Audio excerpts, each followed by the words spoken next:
आपकी क्या रिंकू जी होते तो अभिषेक को सपोर्ट करते हैं? यस, सलमान सर ने कल ये ज़रूर कहा कि अगर मैं होती, चाहे मुझे कितना भी बायस कहा गया अभिषेक के लिए शो में, तो मैं रहती उसके सही गलत में उसके लिए खड़ी रहती, उसका गलत उसे बताती, पर दूसरों को भी बताती कि भाई अगर वो इस पॉइंट पे आया है तो इतनी पोकिंग की वजह से आया, जो उन्होंने कहा।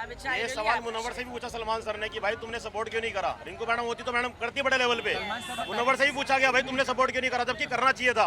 और अभिषेक ने सही करा, उसकी जगह कोई और होता तो 10-12 रैप्टे पड़ जाते भाई सब तक।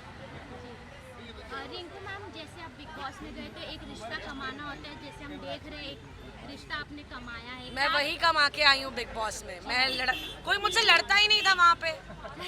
मैं बोलती थी मुझसे लड़ो, तुम सबकी स्ट्रैटेजी है मुझे घर से बाहर निकालने की, मुझसे कोई नहीं लड़ता था। हाल ही में अभी जैसे बिग बॉस में हमने देखा अभिषेक के साथ जो मेंटल टॉर्चर ईशा, जबकि उनकी एक्स गर्लफ्रेंड है, वो जानती थी कि उनका ये ट्रिगर पॉइंट है, फिर भी समर्थ और दोनों ने मिलके और घर वालों ने भी उस चीज़ पे एक्शन नहीं लिया। हाँ जी। क्या कहना चाहेंगे, क्योंकि सलमान सर ने भी इस चीज़ पे आई थिंक बहुत डिस्गस्टिंग चीज़ है। एनी विच वेज किसी की मेंटल हेल्थ पे या किसी भी पर्टिकुलर मेडिकल इशू पर उसको एक चर्चा बनाकर अपना मुद्दा खड़ा करके एक लड़ाई लड़ना, I think it is very below the belt, very below the belt. और ईशा का ये करना, मैं क्या ही बोलूँ कि मतलब अगर आप अभिषेक का तमाशा बना रही है तो सबसे पहले आप अपना तमाशा बना रही है, क्योंकि उस रिश्ते का हिस्सा आप खुद थी।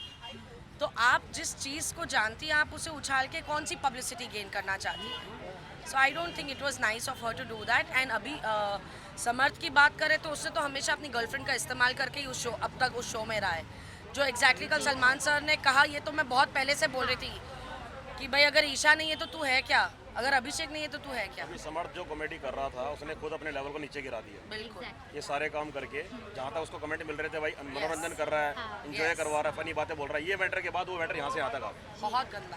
और इस बार बिग बॉस में हमने देखा जिस तरीके से इविक्शन हो रहा है, जहाँ जैसे तहलका भाई का इविक्शन हुआ, आपका हुआ, अनुराग का हुआ, काफ़ी गलत तरीके से हुआ, क्योंकि बिग बॉस के जो कंटेस्टेंट पब्लिक पे डिपेंड होते हैं कि वोटिंग के थ्रू इफेक्ट होने में बुरा नहीं लगता है, तो उस पर क्या कहना चाहिए? देखिए मुझे लगता है मैं वोटिंग के थ्रू हुई हूँ, पर वो जो नॉमिनेशन की प्रक्रिया थी वो गलत हुई, क्योंकि एज़ यूजुअल ईशा ने चीटिंग की है, चाहे वो ऐश्वर्या के दौरान रही हो, चाहे वो मेरे दौरान रही हो, तो वो काफ़ी गलत तरीके से ईशा ने अपनी कैप्टनसी का इस्तेमाल किया। Again it speaks of her character, so what can I से। आप क्या कहना चाहिए? मैडम जो कह रही है सही कह रही है, ये कहना चाहूँगा। मतलब अगर वो फेयर तरीके से भी होता कि फेयर तरीके से भी मेरा नाम है, मुझे कोई प्रॉब्लम नहीं है, पर सिर्फ मेरा नाम आके फिर वो कार्य रद्द हो गया, क्योंकि ईशा अगर वो 4 बार भी फ़ोन उठता तो भी बोलती समर्थ ने उठाया। सो हाउ मैडम मोटा मोटा ये कहना चाह रही है कि जो एक क्लिप दिखाई गई, जिस लेवल पे दिखाई गई, वहाँ मैडम ओके थी, और पता नहीं उसने कैसा डिसीजन लिया, किस तरीके से लिया, समझ से बाहर था। जी जी। तो आप किसे विनर देखती है अभी फिलहाल? अभिषेक / मुनव्वर। अंकिता जी को सपोर्ट नहीं करूँ? बात सपोर्ट की नहीं है, बात रिश्तों की है, तो मेरे रिश्ते इनसे बने। अंकिता से भी मैं बोल रही हूँ, मेरा घर में किसी सिवाय आई थिंक समर्थ के साथ और एक पॉइंट पे खानजादी के साथ, बट मुझे नहीं लगता मेरी किसी के साथ ऐसी कोई अनबन हुई है। But as a winner I definitely see अभिषेक।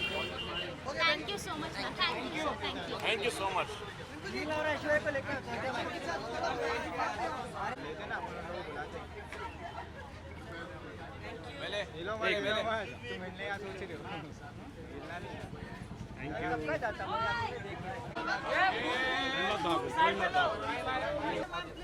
आइए हाँ बस यही खड़े होइए मैम, यहाँ पे देखिए मैम,